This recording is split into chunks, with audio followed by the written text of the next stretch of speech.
Bon Joseph, on en passe maintenant à la simulation de force positive générée par Intimidator 305 à King's Dominion. Allez Maurice, lance le programme s'il te plaît. Excusez-moi, mais vous seriez pas en train de vous foutre un petit peu de la gueule du monde, là? Nous foutre de la gueule du monde, c'est-à-dire... C'est-à-dire que vous êtes en train de nous refaire trait pour trait la même introduction que pour la vidéo sur Bayern Park, là. Ah bah oui, ça a déjà été fait, tous les tests avec la centrifugeuse, etc.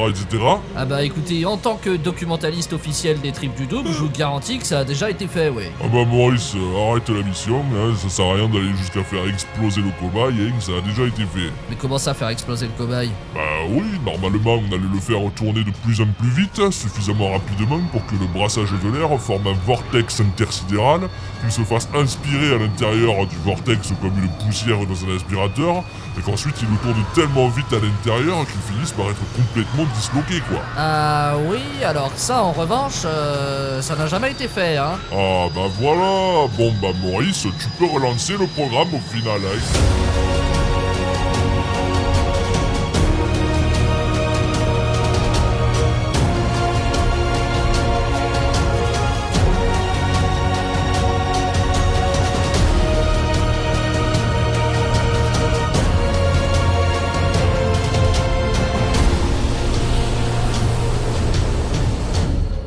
La bonne année, on leur souhaite la bonne année, plein de coasters, plein de parcs, plein de trucs rigolos. C'est fait pour ça la bonne année. Aujourd'hui les petits potes, on en revient aux États-Unis et plus précisément à la Virginie afin de parler de King's Dominion. Situé à un tout petit peu plus d'une heure de route du parc que nous avons visité la veille, à savoir Busch Gardens Williamsburg, King's Dominion est un des ex-parcs Paramount avec donc Canada's Wonderland, Carowinds, Kings Island, California's Great America ou encore Terra Mythica en Espagne. Le parc a ouvert en 1975, soit 3 ans après son grand frère situé dans l'Ohio, à savoir Kings Island, que nous avons également visité durant ce trip. D'ailleurs, Kings Island et King's Dominion ont été designés avec des thèmes similaires, des rides similaires, des choses que vous pourrez découvrir tout au long de cette vidéo. Fun fact, King's Dominion a eu un véritable impact sur la politique scolaire de l'État de Virginie, le parc ayant obtenu du gouvernement de cet État que la rentrée scolaire ne puisse pas se faire avant le Labor Day, qui est donc la fête du travail américaine et qui a généralement lieu début septembre. En 2025 par exemple, c'était le 1er septembre et en 2026 ce sera le 7 septembre. Cette loi s'appliquant donc aux établissements publics ainsi qu'aux établissements privés. Le parc ainsi que différentes entreprises appartenant à l'industrie du loisir ont donc fait du lobbying et ont obtenu gain de cause. L'idée étant donc très simple, c'est que si les enfants, les étudiants et par extension les familles sont encore en vacances au mois d'août pendant qu'il fait encore beau dans cette région des États-Unis, eh bien ils peuvent dépenser davantage d'argent à King's Dominion ou dans les parcs en venant donc fréquenter ces parcs. Et en plus, ça constitue un véritable vivier en termes de main-d'œuvre à bas coût, avec donc les adolescents vivant dans les localités à proximité des parcs qui pourraient être embauchés par Lady Park. Cette loi, donc surnommée la loi King's Dominion, est restée en vigueur jusqu'en 2019. King's Dominion a donc été racheté par Cedar Fair à la Paramount en 2006, et le parc fait maintenant partie intégrante de ce mastodonte de l'industrie du loisir qu'est Six Flags, depuis la récente fusion entre donc Cedar Fair et Six Flags, qui forment maintenant une seule et même entité. Pas pour le mieux les gars. Pas pour le mieux. Nous concernant, c'est donc 2 ans avant la fin de son ère Cedar Fair que nous avons visité King's Dominion. Un parc comportant des bécanes pas piquées des hannetons, certaines comptant même parmi les meilleurs coasters de la planète, et il possède d'ailleurs le coaster le plus intense que j'ai jamais fait de ma vie. Un truc à t'en faire littéralement tomber dans les pommes. Mais je ne vais pas m'étendre davantage sur ce briefing, je vais vous laisser sans plus attendre partir à la découverte de King's Dominion, et pour ce faire, je vous laisse immédiatement avec ce que j'ai filmé et ce que j'ai monté. 20e jour de notre trip américain, et aujourd'hui, j'ai l'impression qu'il y en a 2-3 qui collent au drap, donc va falloir se bouger le cul parce qu'il y a du très lourd qui nous attend. Nous sommes donc toujours en Virginie, dans le dernier parc Cedar Fair que nous visiterons durant ce trip, à savoir King's Dominion, qui vous rappellera à juste titre un certain Kings Island que nous avons visité dans l'Ohio quelques jours plus tôt. Au programme ici, 13 crédits, parmi lesquels quelques sommités que nous étions impatients de pouvoir découvrir, mais également la pluie qui a cru bon de s'inviter à la fête, et qui ne nous foutra pas la paix avant le milieu d'après-midi. Une pluie qui, rappelez-vous, nous avait chassé de Busch Gardens Williamsburg la veille, car cette petite coquine et l'orage qui l'accompagnait ont fait fermer le parc 3 heures avant son horaire de fermeture initiale. Bon, qu'à cela ne tienne, aujourd'hui il y a la pluie, mais pas l'orage. On n'est pas en sucre, et c'est pas ça qui nous empêchera de profiter comme il se doit de ce parc, qui nous promet quelques petits rails de pas piquer des hannetons, comme en atteste ce superbe Floorless BM qui nous accueille dès notre arrivée sur le parking. Allez, en avant Maurice, il est temps pour nous de partir à la découverte de King's Dominion. Dominion. Et croyez-moi bien que c'est pas parce qu'il pleut qu'on va se priver de profiter des petites bécanes que le parc a à nous proposer, d'autant que le parc est encore une fois complètement désert. Premier constat qu'on fait en arrivant dans le parc, c'est entretenu, c'est fleuri, l'eau des bassins est propre et les fontaines fonctionnelles. C'est donc à des années-lumière de ce qu'on peut trouver dans les parcs tenus par Six Flags. La seule exception au tableau étant pour l'instant Six Flags New England, qui est un parc dans lequel on sent un certain effort dans l'entretien. C'est quand même le genre de truc qui fait plaisir à voir et qui laisse espérer que le parc ne soit pas une vilaine crotte de nez avec des coasters posés dessus, quand bien même on ne demande pas du Disney Sea non plus. Comme chez son homologue Kings Island, Kings Dominion dispose lui aussi d'un monument vertical situé au bout de sa Main Street, à savoir cette tour Eiffel reproduite à l'échelle 1/3 et culminant à 101 mètres de hauteur, antenne incluse. Ah ouais, ça fait déjà un bel édifice, et d'ailleurs, comme à Kings Island, il s'agit en réalité d'une tour d'observation au sommet de laquelle une nacelle vous fera monter, le ride system ayant été pondu par Intamin en 1975. Bon, par quoi on va bien pouvoir commencer notre festival de créditage à Kings Dominion? Par un héros cauchemardesque qui nous invite à nous faire massacrer la gueule sous une pluie battante? Bah non merci, ça ira. Parce qu'à quelques pas de ce formidable haro, je vois un véritable formidable coaster, mais là pareil, sous une pluie battante, je ne sais pas si c'est ce qu'on vous recommandera le plus. Donc on va faire durer un peu le plaisir, et on reviendra un peu plus tard nous frotter à ce très intimidant Intimidator 305 qui fait franchement baver, c'est le moins qu'on puisse dire. Bon, je vous cache pas qu'on saura quand même aller le rider malgré la flotte, pour que le crédit ne nous passe pas sous le nez, fiabilité Intamin oblige, mais je vous réserve mon avis pour nos prochains tours dans l'après-midi. Ah oui, je suis fourbe, je sais. En attendant, lançons-nous, si vous le voulez bien, à l'assaut de l'attraction voisine, qui n'est autre que Flight of Fear, exactement le même coaster que celui que nous avons ridé à Kings Island. Les deux coasters ont ouvert la même année, à savoir en 1996. Ils disposent aussi de la même théma, de la même déco, du même circuit en pelote de laine, des mêmes trim breaks, des mêmes trains des enfers. Donc si vous voulez un avis détaillé sur Flight of Fear, je vous invite à aller voir ma vidéo consacrée à Kings Island. Sachez tout de même que nous avons préféré la version de Kings Island, notamment parce que la file d'attente et ses effets étaient beaucoup mieux entretenus là-bas. Ici, on avait carrément les lumières de service d'allumer dans la file tant rien ne fonctionnait. Et si vous voulez vraiment la meilleure version de ce coaster, bah désolé mais c'est trop tard, parce que celle-ci se trouvait être Joker's Jinx qui était située à Six Flags America, parc fermé définitivement en novembre dernier. Eh ouais, c'est cruel, je sais. Et vous savez quoi? Je vais réserver exactement le même traitement à Backload Stun Coaster, qui est lui aussi un coaster dont vous trouverez le copier-coller à Kings Island. Celui de l'Ohio a certes ouvert en 2005, et celui de Virginie a ouvert un an plus tard, en 2006. Mais ce sont stricto sensu les mêmes coasters, à savoir même théma, même déco, même layout et même train. Et comme pour Flight of Fear, on préférera ici la version de Kings Island, qui n'était déjà pas hyper fournie en effets fonctionnels, tant il y en avait qui ne fonctionnaient plus, mais qui proposait au moins quelques effets. À Kings Dominion, aucun effet ne fonctionne, donc pas d'hélico, pas de pyrotechnie, absolument rien du tout. Donc je ne vais pas m'attarder dessus, et si vous voulez un avis détaillé sur la bête, ça se passe aussi dans l'épisode consacré à Kings Island.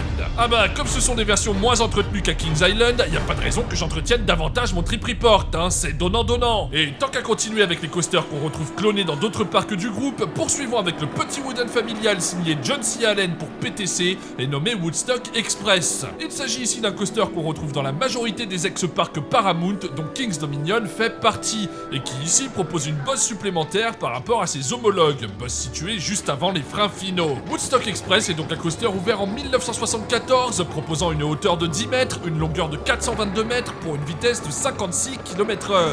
La place pour les jambes y est assez limitée dès lors qu'on est un adulte dépassant le mètre 80, mais vu que c'est un coaster précisément designé pour les gamins, disons que c'est un peu normal. Concernant le coaster en lui-même, c'est une belle machine pour le public visé, à savoir les gamins, ce wooden restant une belle entrée en matière pour tout enfant voulant s'essayer à du roller coaster. La machine est douce, fluide, propose quelques petits airtime amusants, tout en évitant de brusquer nos petites têtes blondes, et c'est finalement tout ce qu'on demande à une machine de ce type. Pour ce qui est de la grosse citrouille, à savoir le Kiddie Miller voisin de Woodstock Express et ouvert quant à lui en 1997, bah ce sera dans le cululu. Déjà parce que chez Cedar Fair, les adultes sont souvent interdits sur les kiddies sans être accompagnés d'un enfant, ensuite parce qu'on était ici en pleine séance d'élagage, donc on aimerait éviter de se prendre une belle broche sur le coin de la gueule, si vous voyez ce que je veux dire. Non mais allez, les juniors et autres kiddies, ça va un instant. Si on est à Kings Dominion, c'est bien pour aller se frotter à de la grosse bébête, quand bien même la pluie ne semble pas vouloir nous lâcher la grappe. Et la bébête que nous allons tâter maintenant, c'est bien Dominator, qui n'est autre que le plus gros floorless BM jamais pondu à ce jour. Et ça vous donne déjà une idée du monstre qu'est ce coaster.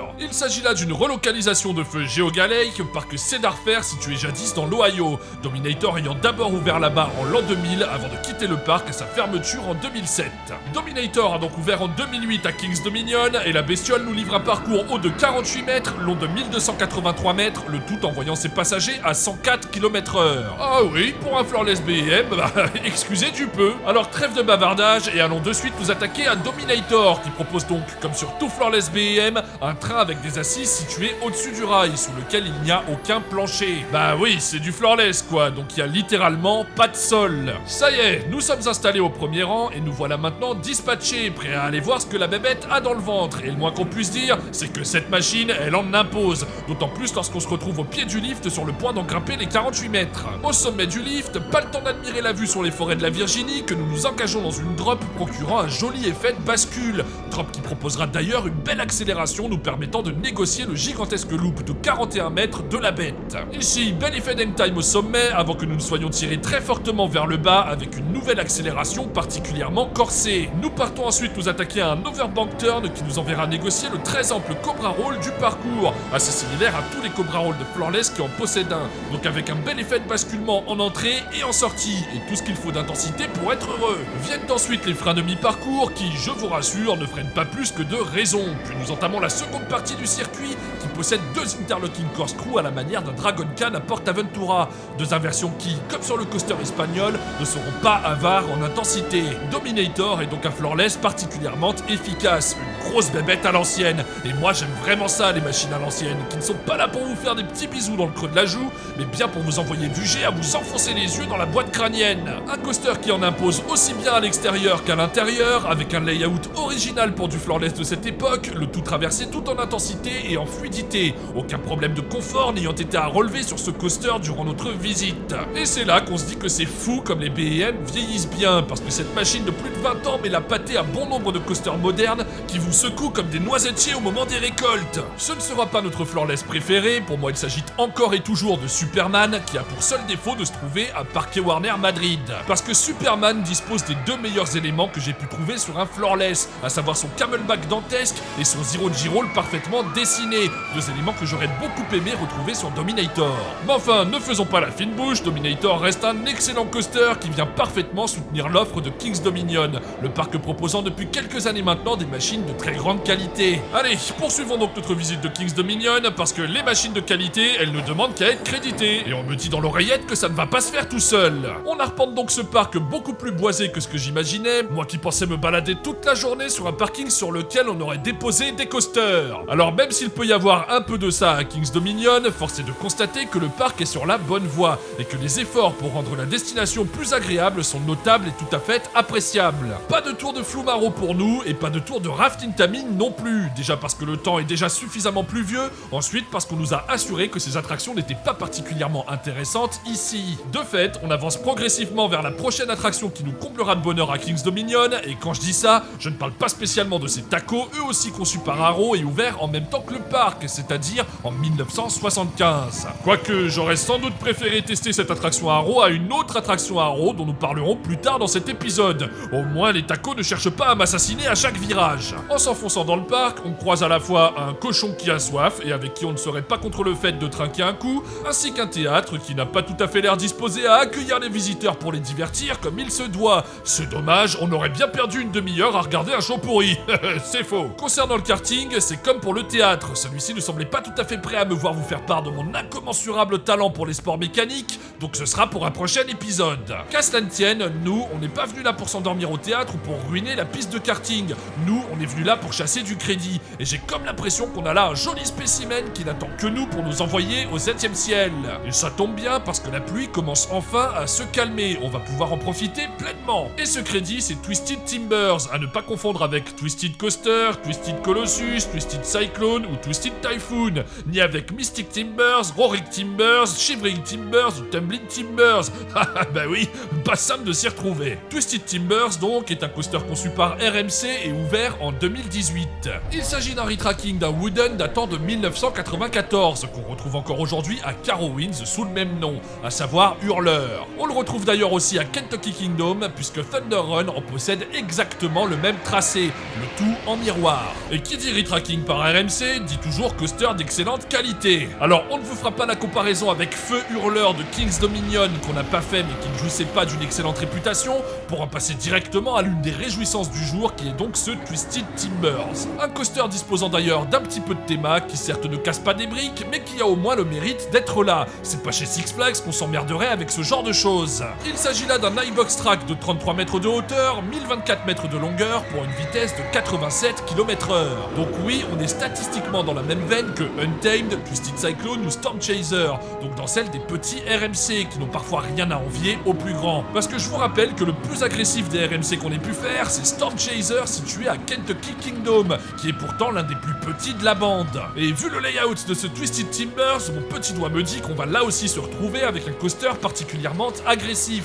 Et c'est pas pour me déplaire. Allez, ne perdons pas plus de temps en élucubration et lançons-nous tout de suite dans le concret pour voir ce que cette montagne russe a dans le ventre. Au sommet du lift donc, nous retrouverons tout ce qui fait la sève de la first drop de Storm Chaser, à savoir ce virage nous amenant immédiatement sur cette barrel roll down drop qui fait clairement son effet, avec une sensation d'aspiration assez folle à la clé, qui donne une originalité très bienvenue à la chose. Ah ça, je peux vous dire qu'à l'arrière du train, ça surprend. Après cela, nous arrivons sur une première petite bosse dont RMC a le secret, certainement réalisée en hommage à Speed Tuning, une bosse haute juste ce qu'il faut pour soulever votre popotin en mode pichenette, puis virage relevé, avant que nous n'attaquions une nouvelle petite bosse en mode pichenette. Vient alors une succession d'airtime particulièrement jouissif, à savoir 3 camelback bien droits auxquels RMC ne nous a pourtant pas tellement habitués, et qui s'avèrent de bien meilleure facture que le camelback un peu fade qu'on peut retrouver sur Zadra à Energylandia. Nous poursuivons ensuite avec un cutback qui marque le commencement d'une séquence de toute folie qui va vous en faire voir de toutes les couleurs jusqu'aux freins finaux. Et oui, parce qu'à ce moment-là, tout va s'emballer. Le train ne va faire qu'accélérer, accélérer et accélérer pour vous faire négocier des boss à n'en plus finir avec une quantité de G négatif complètement dingue. Un truc à vous en arracher les jambes.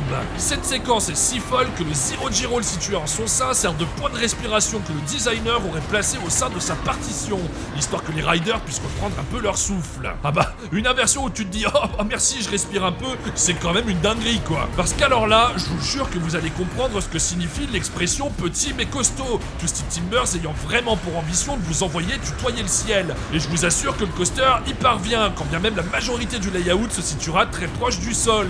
On n'est pas sur un niveau d'intensité à la Storm Chaser, mais on en est clairement pas loin. Twisted Timbers jouant beaucoup avec les gros coups de G négatifs, ainsi que sur la dynamique, le train enchaînant les éléments plus rapidement que votre cerveau ne met de temps à les processer. Ah là, je peux vous dire qu'on est sur un pacing d'une nervosité sans nom. C'est donc plein de surprises, ultra fougueux, ultra jouissif, et c'est un coaster qu'on aura très largement validé, et ce à l'unanimité. Un coaster sur lequel on sera revenu à plusieurs reprises afin d'en enchaîner les tours. Encore un grand bravo à RMC, hein. Qu'est-ce que vous voulez que je vous dise? On va clairement profiter du fait que le parc soit désert pour le rider jusqu'à plus soif, comme c'est le cas depuis le début de ce trip. Tiens, un Windseeker. Est-ce qu'on ne se ferait pas un tour de Windseeker? Pas tout de suite? Vous pensez qu'il vaut mieux ne pas monter dessus aujourd'hui? Je vois pas pourquoi vous dites ça, hein, mais je vous fais confiance, hein. Allez, revenons-en à un peu de PTC, un peu plus gros que Woodstock Express ce coup-ci, parce que nous allons avoir affaire à Grizzly, un wooden datant de 1982, haut de 26 mètres, long de 960 mètres et atteignant les 82 km/h. Mais avant de pouvoir grimper sur la bête, encore faut-il en trouver l'entrée, étant donné que celle-ci s'effectue en traversant la boutique de l'attraction, ce qui n'est pas franchement le truc le plus intuitif du monde, vous me le concéderez. Après avoir traversé la boutique de part et d'autre, nous ressortons pour tomber sur cette petite place au fond de laquelle nous trouverons effectivement l'entrée du Wooden,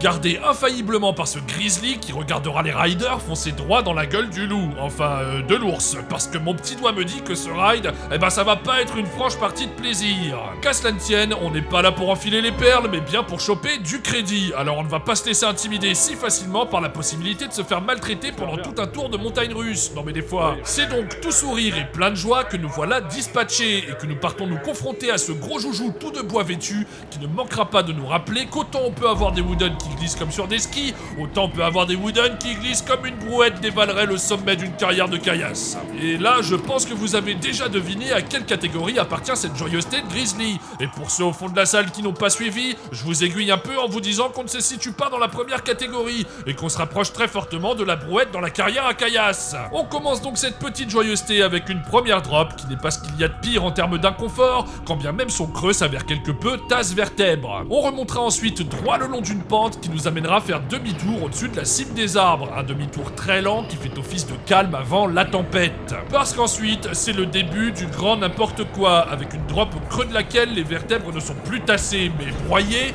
une drop qui nous enverra directement vers le coffre à bobo, et nous on n'aime vraiment pas le coffre à bobo. Le coffre à bobo. Non, pas ça! Pas le coffre à Le coffre à bobo! bobo.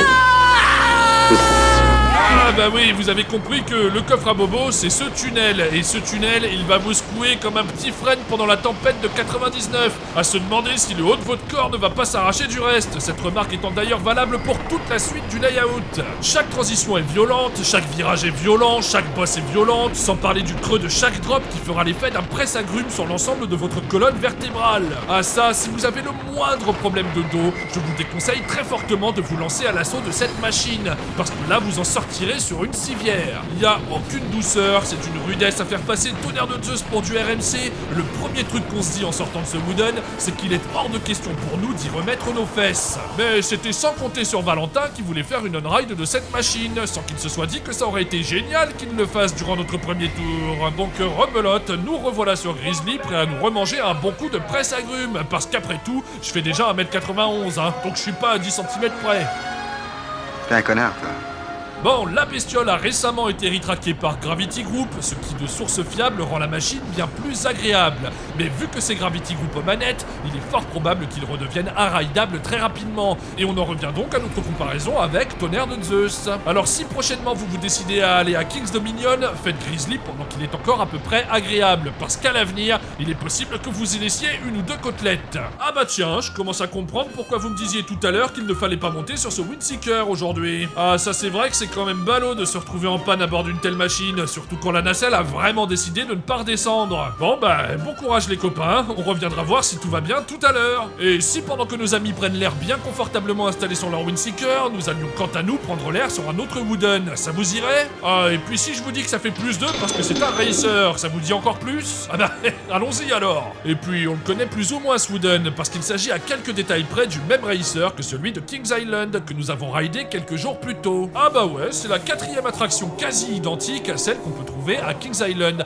après Flight of Fear, Backlot Sun Coaster et Woodstock Express, effectivement. Racer 75, c'est le nom de l'attraction, et ce coaster ouvert donc en 1975 propose 2 circuits en miroir pour faire la course comme il se doit. Les circuits sont donc hauts de 26 mètres, longs de 1026 mètres et poussent chacun à 90 km/h. La critique de ce coaster ne sera pas bien différente de celle que j'avais pu en faire pour le Racer de King's Island, étant donné que les coasters ne possèdent que quelques légères différences entre eux, qui ne changent rien à l'appréciation qu'on peut s'en faire. Ce type de coaster a surtout pour intérêt le fait de pouvoir faire la course. Et ça tombe bien parce qu'ici, Cedar Fair nous fait l'insigne honneur de le faire tourner à 2 voies, ce qui n'a pas toujours été le cas durant ses 50 balais d'exploitation. Un âge qui d'ailleurs définit la façon dont ce racer a été conçu, avec ses virages plats situés en hauteur et traversés à faible vitesse, pour éviter les taquets qu'on pouvait se prendre à une époque où ces bestioles étaient encore dessinées à la main, sans l'appui des outils numériques modernes servant à en adoucir le tracé. Le layout, même s'il n'est pas très fourni en sensations, est plutôt doux et se parcourt avec plaisir,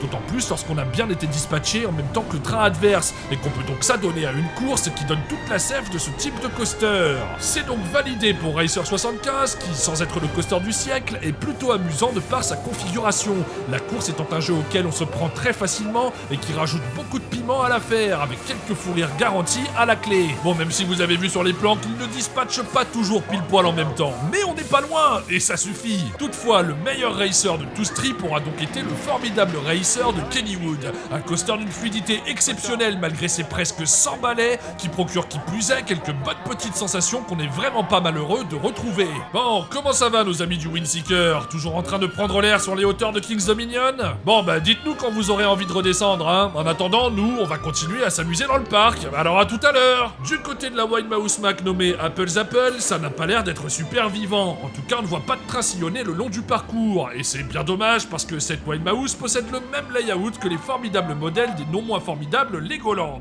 Bon ouais d'accord, c'est pas franchement une grosse perte du coup, mais pour le plus sain, c'est dans le cululu, et ça j'avoue que ça a tendance à m'attrister très fortement. Alors du coup, pas de tour de grande roue pour noyer votre chagrin, monsieur dame? Oh, c'est vrai que ça a l'air très engageant, hein, mais si vous aviez plutôt une attraction avec quelques petites sensations dans la besace, je ne dirais pas non. Eh ben, suivez-moi monsieur dame, parce que j'ai effectivement ce qu'il vous faut, et là mon petit doigt me dit que ça devrait vous plaire. Si, je vous assure. Parce que la petite bécane que je vous propose ici, c'est Drop Tower, qui n'est autre que, je vous le donne en mille, une Drop Tower, absolument. Cette gyrodrop pondue par Intamin et ouverte en 2003 est clairement d'une redoutable efficacité, la bestiole emmenant ses passagers à 93 mètres de hauteur, soit aussi haut que le gigantesque lift du non moins gigantesque Intimidator 305 situé à quelques encablures de là. Au programme donc, une ascension bien lente, bien spectaculaire, bien dramaturgique, qui prend le temps de bien jouer avec vos nerfs et de vous montrer que oui, c'est pas du tout naturel pour un être humain de se retrouver assis sur un simple siège à une telle hauteur. Et alors que vous commencez à gentiment apprécier le paysage, ou à copieusement vous chier dessus à en faire dégouliner le long de la cuisse, suivant comment vous appréhendez votre rapport au vide,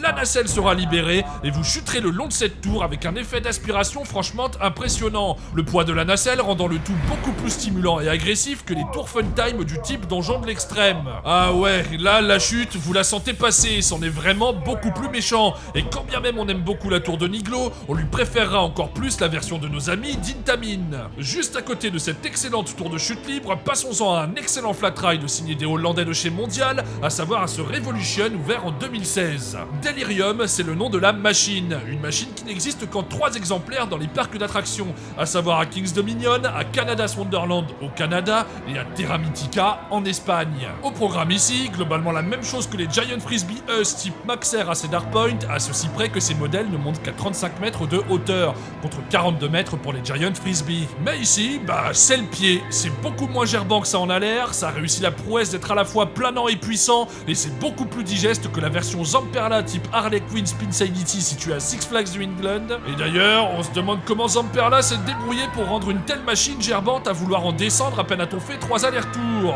Bref, Delirium c'est du tout bon, alors n'hésitez pas à y poser vos fesses lorsque vous le croiserez à Kings Dominion.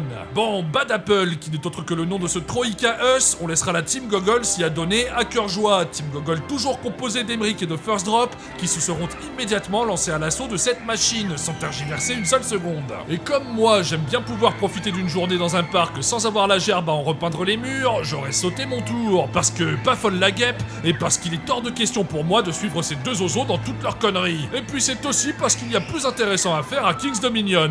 Non mais des fois, vous ai-je déjà dit que j'aimais beaucoup les autotamponneuses? Ah, le principe de conduire un véhicule qui ne sert à rien d'autre qu'à percuter le véhicule du voisin, tout en faisant en sorte de faire l'impact le plus violent possible et de coller des bleus à son adversaire, moi c'est vraiment un truc que j'adore. C'est un truc qui m'anime, ça convoque en moi quelque chose d'hyper primitif que j'aime à laisser s'exprimer. Ah, moi ma victoire c'est quand mon adversaire sort en se touchant le bas du dos et en me disant « Dubik, t'y allais trop fort ». Je rappelle que je parle bien d'autotamponneuses. Ce que j'aime moi en revanche, ce sont les autotamponneuses américaines, qui sont d'un inintérêt total, sur lesquelles on nous interdit les chocs trop puissants, où on nous impose de nous harnacher, et qui sont de plus d'une mollesse confondante. Donc ces autotamponneuses, merci, mais ce sera sans moi. Allons voir maintenant du côté d'une zone très récemment retapée par les équipes du parc, à savoir la zone où se trouvait l'ancien Volcano The Blast Coaster, fermé en 2018. Cette zone est donc devenue Jungle Expedition, une zone qui donne vraiment de l'espoir quant au futur du parc, qui a fait montre ici d'un bel effort pour thématiser ce quartier, ma foi fort mignon, et loin des standards habituels des parcs Cedar Fair. Mais cet effort, on le constate maintenant depuis quelques années, que ce soit du côté de Copperhead Strike et Carowinds ou de Mystic Timbers à Kings Island. On sent que les parcs du groupe se sortent vraiment les doigts pour proposer des attractions de mieux en mieux emballées à leurs visiteurs. Ici donc, ils ont intégré de vieilles attractions de la zone, et en ont ouvert de nouvelles, que nous allons essayer tout de suite après. Le temps de constater qu'en plus d'avoir travaillé l'enrobage de ce nouveau quartier, Kings Dominion nous propose également des animations de rue qui ont lieu à intervalles réguliers, et qui donnent encore plus de vie à cette nouvelle zone. D'ailleurs, ces animations ont tout de même lieu malgré la très faible fréquentation du jour, une chose qu'on avait également constatée à Kings Island, qui fait plaisir à voir, et qui est à mettre au crédit de la direction du parc qui commence vraiment à tirer dans le bon sens. Même les boutiques ont droit à leur petit coup de thématisation, et ça c'est fort appréciable, ça change très clairement des boutiques aseptisées et sans âme de certains rides où tu as juste l'impression de traverser un Gémeaux ou une halle aux chaussures. Typiquement ce qu'on retrouve à Energylandia, si vous voyez ce que je veux dire. Ah, et oui, pour ceux qui se poseraient la question, c'est bien bien dans cette zone qu'a ouvert en 2025 le Wing Coaster BEM répondant au doux nom de Raptera. Côté montagne russe, allons d'abord nous frotter au seul bobsled Mac de toute l'Amérique du Nord et on se demande bien pourquoi c'est le seul. Ah si, je sais, probablement parce que c'est nul à chier les bobsled Mac. Bref, attaquons-nous à celui qu'on nommait autrefois Avalanche et qui s'appelle désormais Reptilian, un bobsled de 21 mètres de hauteur, 580 mètres de longueur pour une vitesse de 66 km/h. Ce bobsled ouvert en 1988 est donc le second modèle à avoir ouvert après le prototype Schweizerbobbahn situé à Europa Park. Et comme son grand frère, c'est nul, c'est mou, c'est court, c'est inconfortable, il ne se passe rien de notable, pas de quoi me réconcilier avec ce modèle, qui est parmi ce que Mac a fait de plus poussif, et qui nous rappelle bien qu'avant que n'arrive la révolution qu'a été Blue Fire pour le constructeur en 2009, c'était quand même vraiment pas terrible les coasters Mac. D'un constructeur allemand, passons-en si vous le voulez bien, un constructeur américain avec le tout récent Tumbili, qui a donc ouvert en 2022, l'année de notre visite. Il s'agit ici d'un free spin SNS comme Joker que nous avions pu tester à Six Flags New England, mais ici, Tumbili en est un modèle réduit, la bestiole faisant donc 76 mètres de moins que son comparse du Massachusetts. Et sur un coaster si court, ça se ressent tout de suite. On se retrouve ici avec un coaster de 34 mètres de hauteur, 234 mètres de long contre 310 pour son cousin, le tout pour une vitesse de 54 km/h.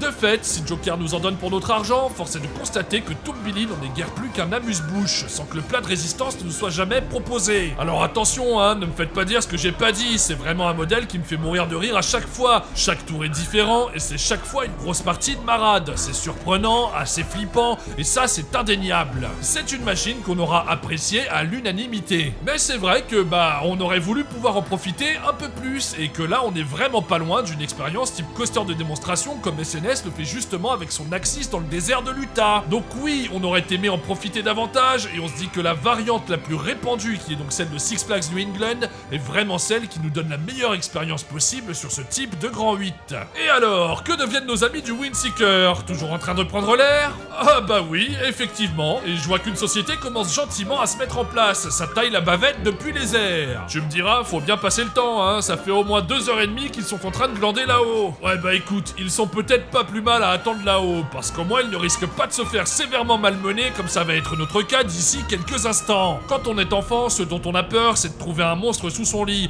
mais quand on chasse les crédits, ce dont on a peur, c'est d'aller se confronter à du coaster signé Arrow. Parce que là, on va pas du tout avoir droit à un coaster Arrow sortant du lot type Tennessee Tornado designé par Alan Schilke, Ah non non non non non. Là, on a droit à du Arrow pur jus qui te permet de comprendre rapidement pourquoi ce constructeur a fait faire tant de cauchemars aux chasseurs de crédits de par le globe. Puis, comme ça suffisait pas, le coaster, en plus d'être un Arrow, s'appelle Anaconda. Et en général, quand un coaster s'appelle Anaconda, faut se méfier. À King's Dominion, Anaconda n'est pas un wooden coaster qu'il faudrait raser sans plus attendre tant la nullité l'accable et l'humilie, mais bien un custom looping coaster qui n'est pas forcément logé à meilleure enseigne que son homonyme le wooden. Anaconda a donc ouvert en 1991, meilleure année s'il en est, et se trouve être un coaster de 39 mètres de hauteur, mais proposant une drop de 44 mètres, une machine longue de 823 mètres et atteignant les 80 km/h.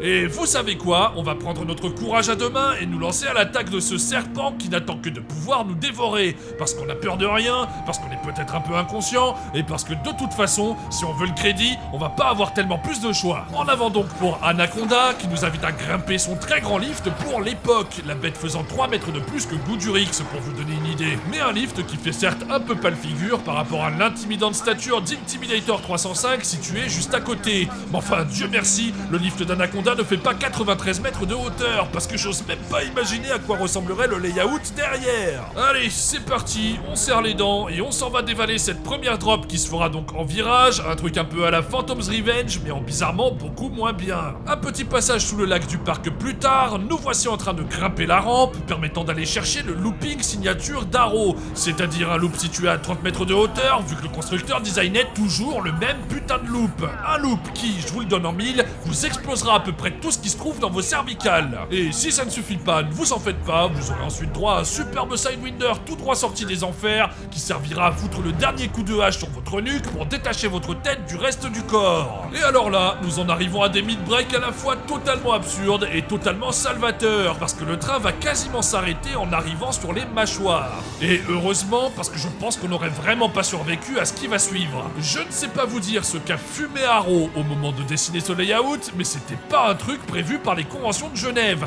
parce que déjà, ça n'a aucun sens, et ensuite, c'est tout sauf amusant à rider. On se demande juste pourquoi ils ont fait ça. Parce que là, on va se coltiner un enchaînement de virages tous plus biscornus les uns des autres, comme si les rails avaient été tordus par King Kong en personne, qui serait venu taper une crise d'épilepsie avec ce pauvre anaconda entre ses pattes. À se demander si les différents rails ont bien été usinés pour le même coaster, ou si Anaconda a été construit en utilisant un peu tous les rails qui leur passaient par la main pour faire un layout.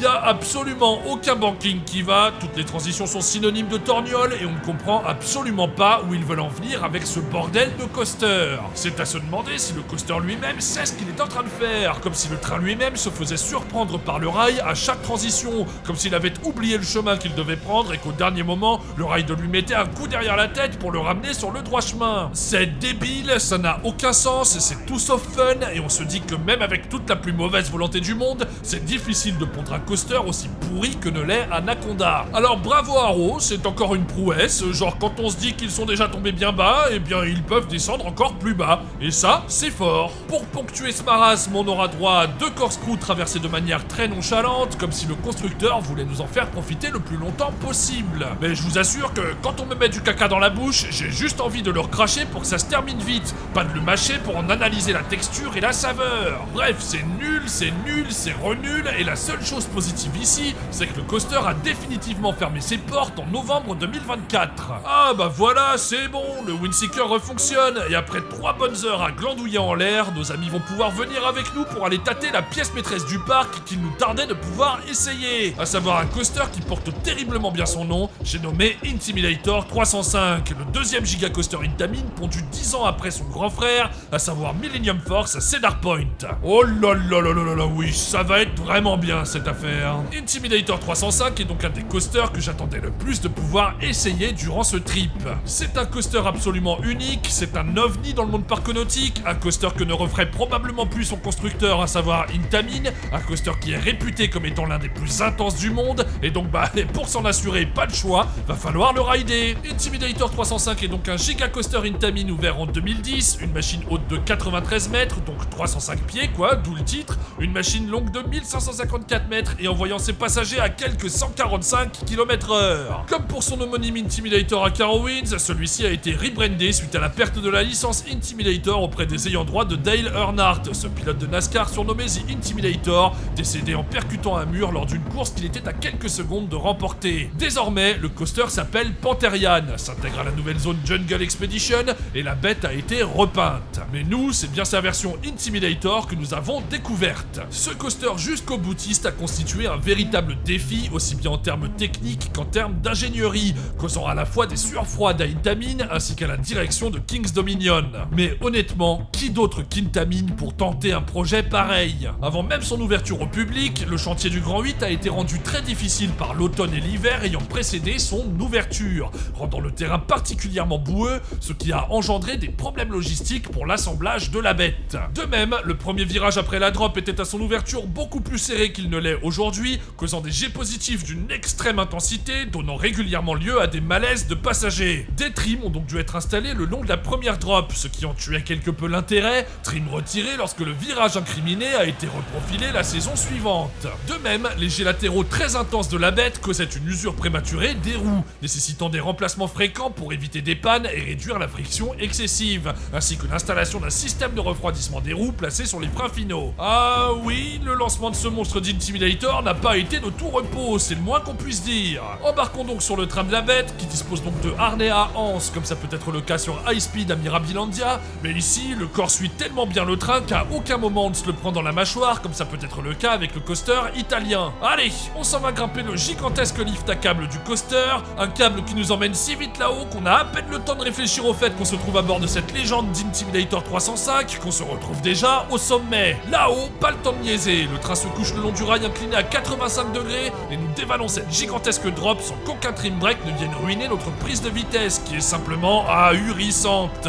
Vraiment le genre de drop où on ne touche pas le siège et qui vient pourtant nous coller au fond comme une mouche sur une bande adhésive. C'est exaltant, c'est hallucinant et c'est parfaitement renversant. Après cette gigantesque drop, on en arrive à une partie du parcours que je n'aurais jamais vue à titre personnel, à savoir le virage qui fait la jonction entre le bas de la drop et le camelback. Là, on t'envoie du G positif pleine balle en pleine gueule pendant plusieurs secondes. Un truc tellement fou que je me serais systématiquement pris un voile à ne plus rien voir de ce qui se passe, ne retrouvant pleinement la vue qu'au sommet du camelback. Pour Valentin, c'est bien simple, le monsieur se sera évanoui lors du premier tour, genre perte de connaissance bien sèche, ciao bonsoir, avant de revenir à lui passer le premier camelback. D'ailleurs, certains riders reviennent en station encore dans les vapes, amorphes dans leur siège, tant la bestiole envoie du G positif auquel le commun des mortels n'est pas habitué. C'est monstrueux, c'est prodigieux, c'est unique et c'est totalement bluffant. On s'en va ensuite chercher le plus gros camelback du circuit qui fait 45 mètres de hauteur et qui est donc 2 fois moins haut que la drop, donc forcément ça fait décoller du fion.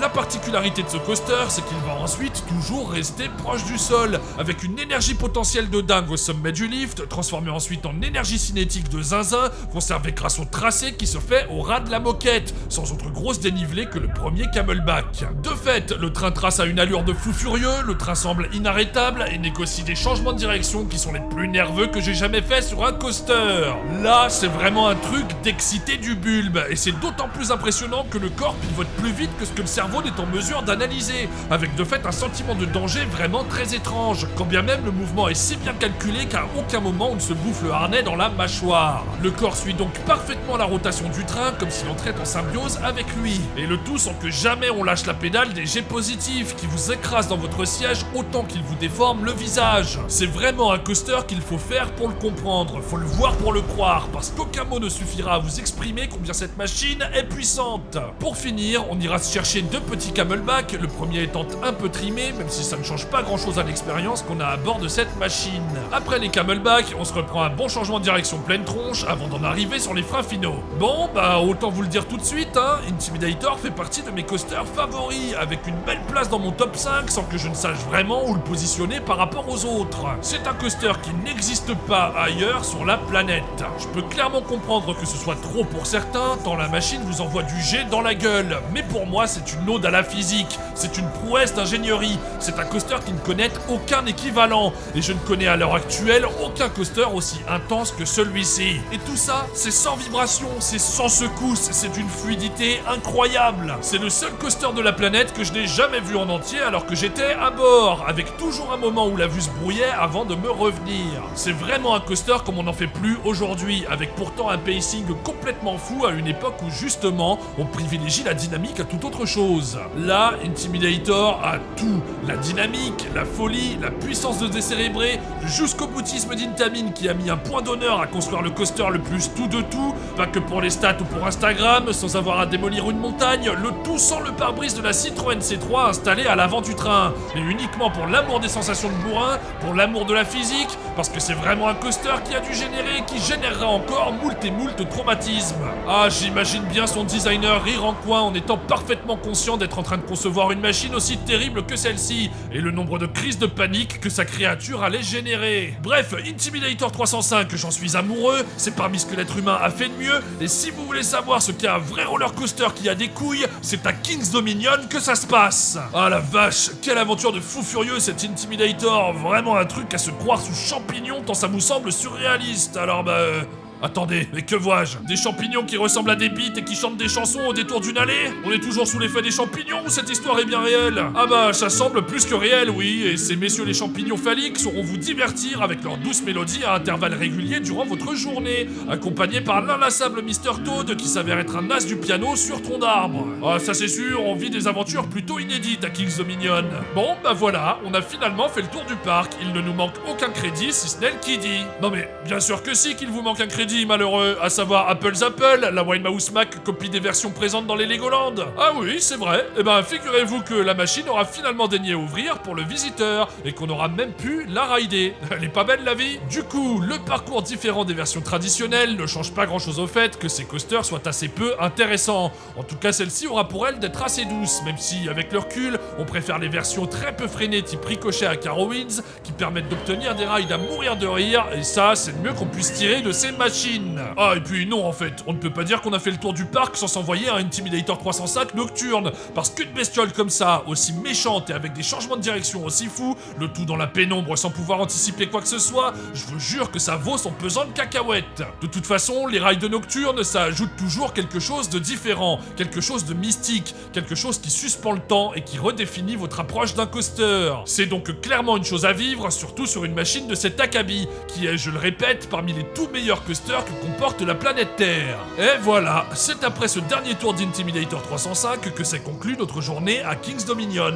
Un avis sur le parc, Dubik? Mais bien entendu, mes jeunes amis, King's Dominion est un parc qui nous a positivement surpris. Un parc de groupe qui semble revenir de loin, qui semble faire de plus en plus attention à l'enrobage de ses quartiers et de ses attractions, un peu à la manière d'un Walibi Belgium ou d'un Walibi Rhône-Alpes par chez nous, même si c'est un peu le seul point de comparaison qu'on pourra faire avec ces parcs. C'est un parc qui, depuis 15 ans, commence à proposer un panel d'attractions tout à fait appréciable, surtout depuis ces dernières années en fait. Et c'est d'ailleurs un parc qui nécessitera une journée complète de visite, tant il y a de choses à faire et à refaire. Parce que lorsqu'on aime les grands 8, on aura de quoi faire, entre Dominator, Intimidator, ou devrais-je dire Pantherian, Twisted Timbers, Toonbilly, et désormais le Wing BM Raptera, faut avouer qu'il y a quand même de quoi passer une bonne journée. D'autant qu'on peut quand même ajouter à la liste Flight of Fear, Backload Stun Coaster, ou encore Racer 75. Vous ajoutez à cela les flats type Drop Tower ou Delirium, et ça commence vraiment à devenir pas déconnant. Côté bouffe, rien de bien exceptionnel, un peu comme d'hab dans ce genre de parc, et côté Water Ride, on n'aura pas testé le Flume ni le Raft, dont on nous a dit qu'ils étaient assez dispensables. On a été agréablement surpris par l'entretien du parc et par ses espaces verts, nous qui nous attendions à trouver une grosse dalle de béton avec des coasters posés dessus à la Six Flags.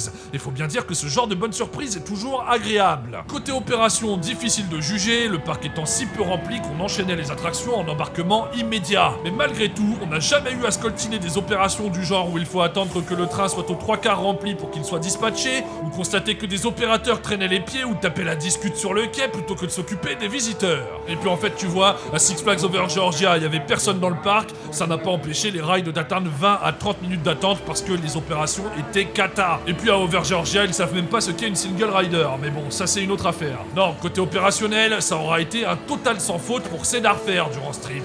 Au final, King's Dominion est un parc qu'on aura bien apprécié, dans lequel on aura passé une bonne journée malgré les quelques heures de flotte qu'on se sera tapé jusqu'au milieu d'après-midi. Un parc qui possède 2 coasters qui valent à eux seuls la visite, à savoir Intimidator 305 et Twisted Timbers, qui sont vraiment 2 montagnes russes d'une qualité exceptionnelle et hors norme. On aura globalement préféré son cousin Kings Island, qui est un parc avec plus de cachets et avec une meilleure moyenne dans la qualité des attractions. Puis un beast de nuit, qu'est-ce que vous voulez, ça ne s'achète pas ça. Toujours est-il qu'en cas de trip sur la côte Est, une visite à King's Dominion s'impose sans réfléchir, tant c'est un parc qui aura de belles choses à vous offrir.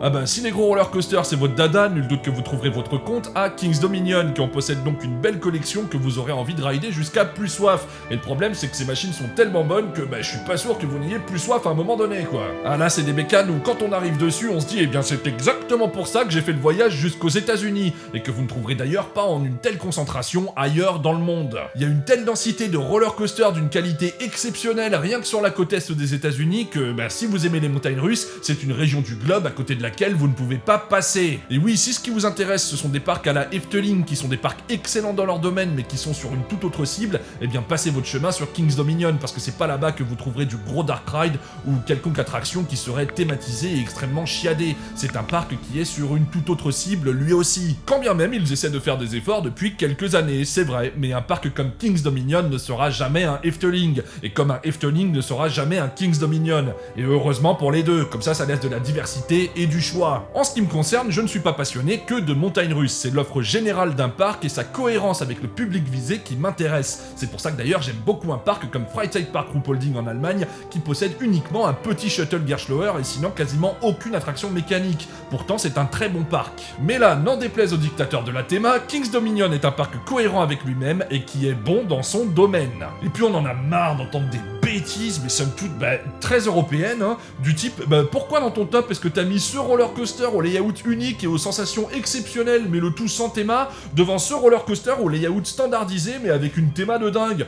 On souffle. Quel discours de noob. C'est un discours de gens totalement déconnectés du réel économique de cette industrie, qui traduit un cruel manque de culture parconautique et qui bien souvent vient de gens qui n'y connaissent pas grand chose au parc d'attractions, mais si ce n'est les très grands noms de cette industrie. Leur discours c'est souvent « j'ai fait Universal, j'ai fait Six Flags Magic Mountain c'est moche, Universal c'est beau, donc tous les parcs qui n'ont pas forcément de théma c'est comme Magic Mountain donc c'est pourri ». Waouh.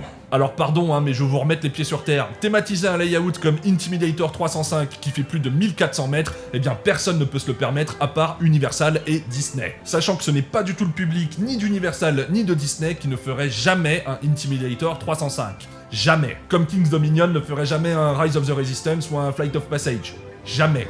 La seule exception qui confirme la règle, c'est Fantasyland, qui ne fait absolument rien comme tout le monde, souvent des choix contraires à ce qui se fait habituellement en termes d'investissement dans l'industrie. Je pense notamment à Rookburg, un quartier qui leur a coûté une fortune, qui ne possède qu'une seule attraction qui n'est pas accessible aux enfants de moins d'1m30, et un hôtel pas du tout adapté à ces mêmes enfants. Faire un quartier aussi exclusif mettant volontairement de côté une partie de la clientèle, personne ne fait ça, sauf Fantasyland. C'est un choix respectable, mais somme toute très audacieux. Puis certes, il y a de la théma le long du parcours de certains de leurs coasters, mais déjà leur empreinte au sol est très limitée compte tenu de la longueur de leur tracé. Ensuite, ces coasters bénéficient majoritairement de la théma de leur zone, au sein de laquelle peuvent circuler les visiteurs. On ne ferait pas circuler des visiteurs dans une zone restreinte d'un B&M ou d'un Giga Coaster Intamin, ça n'a pas de sens. Et puis on va arrêter d'être con 2 minutes, hein. Un roller coaster comme Intimidator 305, ça vaut au bas mot 30 millions de dollars. On va pas rajouter 30 millions d'euros de théma sur un coaster comme ça pour être à bord d'un train qui va à plus de 140 km/h, avoir donc de la théma défiler le long de la gueule, on a même pas le temps de voir ce qui se passe, et tu crois vraiment qu'on a le temps de regarder un bibelot comme ça en se disant « Oh putain, c'est mignon ce détail !»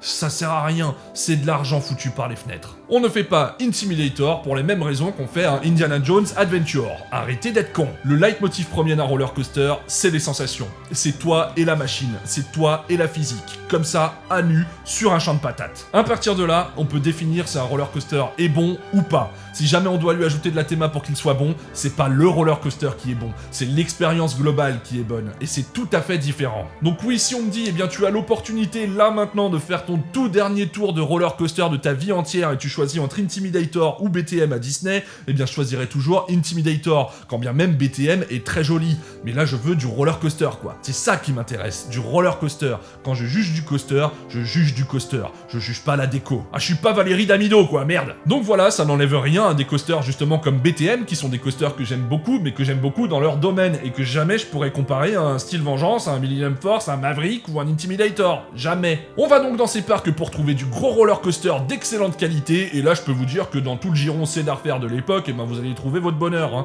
Entre les Cedar Point, les Kings Island, les Carowinds ou justement les Kings Dominion, vous aurez de quoi faire. Ah, ils possèdent vraiment des machines qui vont marquer au fer rouge votre vie de passionné. Ça c'est garanti à 2000%. Il est temps pour moi de clôturer cette vidéo consacrée à Kings Dominion, j'espère évidemment qu'elle vous a plu. Si vous découvrez cette chaîne avec cette vidéo et qu'elle vous a plu, eh bien n'hésitez pas à vous abonner. Et pour tout le monde, n'hésitez pas à commenter la vidéo, à la liker, à la partager, ça m'aidera beaucoup et ça me fera grandement plaisir. Dans la prochaine vidéo, les petits potes, nous partirons à la découverte de feu Six Flags America, parc fermé définitivement en novembre dernier que nous avons eu la malchance de visiter. Et jusqu'à cette prochaine vidéo qui sera donc consacrée à Six Flags America, eh bien jusque là les petits potes, portez-vous bien et ridez bien. Allez, ciao!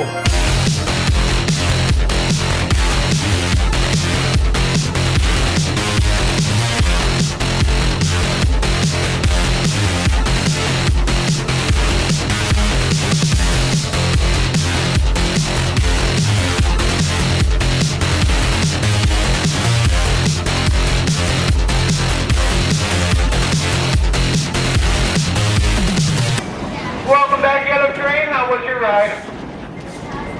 Once the train comes to a full and complete stop.